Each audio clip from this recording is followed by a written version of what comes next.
Boche gold and diamonds. Buy now pay later. ബാങ്കിൽ നിന്നും പോകുന്ന വഴി നഷ്ടപ്പെട്ട സ്വർണ്ണമാല വീട്ടമ്മയ്ക്ക് തിരിച്ചേൽപ്പിച്ച് പട്ടാമ്പിയിലെ ഓട്ടോറിക്ഷ ഡ്രൈവർ. കോഴിക്കോട്ടിരി സ്വദേശി ഷീബയുടെ 3 പവനോളം വരുന്ന സ്വർണ്ണമാലയാണ് നഷ്ടമായത്. പട്ടാമ്പി മാർക്കറ്റ് റോഡിന് സമീപത്തെ ബാങ്കിൽ നിന്നും മേലെ പട്ടാമ്പി ബറോഡ ബാങ്കിലേക്ക് പോകുന്ന വഴി മാല നഷ്ടപ്പെടുകയായിരുന്നു.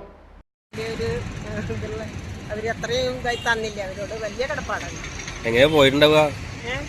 സ്വർണം പോയത് എങ്ങനെയാണല്ലോ ഇവിടുത്തുണ്ടോ? സ്വർണ്ണം അറിയാം. സ്റ്റേറ്റ് ബാങ്കിൽ നിന്ന് ബറോഡ വരെ വന്നിട്ടുള്ളൂ. സ്റ്റേറ്റ് ബാങ്കിൽ നെറ്റ് ഇതില് നോക്കിയപ്പോൾ അവിടെ ക്യാമറയിലുണ്ട്. അവിടെ നിന്ന് ഇറങ്ങുമ്പോൾ ബറോഡയിൽ വന്നപ്പോൾ ഇല്ല. അപ്പോൾ ഇത്ര ഒരു സ്പേസ് ആണെന്ന് അറിയാം. അതുകൊണ്ട് അവിടെ ഓട്ടോ ഇവരോട് ചോദിച്ചത് പറഞ്ഞത് സത്യസന്ധമായി പറഞ്ഞു തന്നു. വലിയ അഭിമാനം.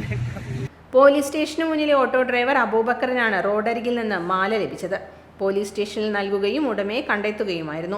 പോലീസ് സ്റ്റേഷനിൽ മനോകൃഷ്ണന്റെയും ഉദ്യോഗസ്ഥരുടെയും സാന്നിധ്യത്തിൽ മാല ഷീബയ്ക്ക് കൈമാറി. സ്വർണത്തിന് വില കത്തിക്കയറുന്ന കാലത്ത് കളഞ്ഞു കിട്ടിയ സ്വർണം ഉടമയ്ക്ക് തിരിച്ചേൽപ്പിക്കാൻ മനസ്സു കാണിച്ച അബൂബക്കറിനെ പോലീസും ഓട്ടോ തൊഴിലാളികളും അഭിനന്ദിച്ചു. ഞാൻ ഇങ്ങനെ വീട്ടിലേക്ക് കാലടിച്ച് പോയിരുന്നു. അപ്പോൾ റോട്ടിൽ ഇങ്ങനെ സാധനം കിടക്കുന്നുണ്ടു. അത് കിട്ടിയപ്പോൾ ഒരു സമാധാനം ഇതിൻ്റെ ആൾക്ക് കൊടുക്കാനുണ്ട്. അപ്പോൾ കൊടുത്തപ്പോൾ ഭയങ്കര സന്തോഷമായി. ആ ചേച്ചിയുടെ സന്തോഷം കണ്ടപ്പോൾ ഞങ്ങൾക്ക് വളരെ സന്തോഷമായി. അപ്പം ഇനി എന്താ പറയാനുള്ളത് വെച്ചാൽ ഇങ്ങനെ സാധനങ്ങളെല്ലാവരും സൂക്ഷിക്കുക. എല്ലാവരും ഞങ്ങളെ പോലെ ആവില്ല, ഓട്ടോക്കാരെ പോലെ ആവില്ല എല്ലാവരും. അപ്പോൾ നമുക്കത് എനിക്ക് കിട്ടിയോണ്ട് ഇപ്പോൾ കൊടുക്കാൻ പറ്റും. ഞങ്ങൾ അത് കൊടുക്കാൻ തീരുമാനിച്ചെന്ന് സ്റ്റാഫിൻ്റെ ഏൽപ്പിക്കുകയായിരുന്നു. Time Kids pre school, Mannannur road, Vaniyamkulam. Dot view news.